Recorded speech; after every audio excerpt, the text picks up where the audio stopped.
So, Paul, quite the final yesterday.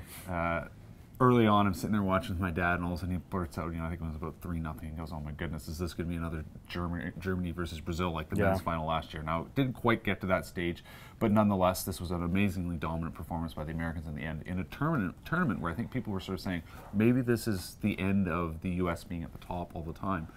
Is that the case? Has the women's game moved? Well, the argument, Patrick, is that teams like France and Germany, certainly teams like Switzerland who are coming up, are more technical than the U.S., and the U.S. still survive on being athletic. But I'll tell you, that was awesome. I know we won a close final, but the way that game started, let's not forget, these women don't play in front of big crowds every week. And the fact it was a pro-American crowd, it was a home game for them, coming right out of the anthem, they blew the Japanese off the field before they even knew what hit them. And I think that they fed off the energy, and I think Japan were really intimidated by it. So, they won't have those circumstances when they're playing elsewhere. I don't think the U.S. will always be a contender, though. They just have too many people who play. They take the sport too seriously. I mean, you could see that on the streets. Look at all the people that came up to watch the game. Yeah, honestly, it was like a Super Bowl. People traveled for this. They spent their vacations on it. It shattered numbers on TV and, also for attendance in the States. So, they take this seriously. This is only going to inspire more kids to play. So it's the technical end of it, but the athletic part of it, they'll always be in the mix.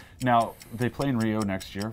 4 years from now, they'll be in France. Is there a team you think that's going to be pushing itself up into that top 5? Yeah. France, absolutely. Most technical team in the tournament. If things had gone their way, they would have played the U.S. in the semis, and I think given them a better game than Germany. So France are a team to look out for. England, I thought, looked really well as well. And I think Canada. You look at Lawrence and Buchanan, this team's on the rise. They just need someone who can score goals.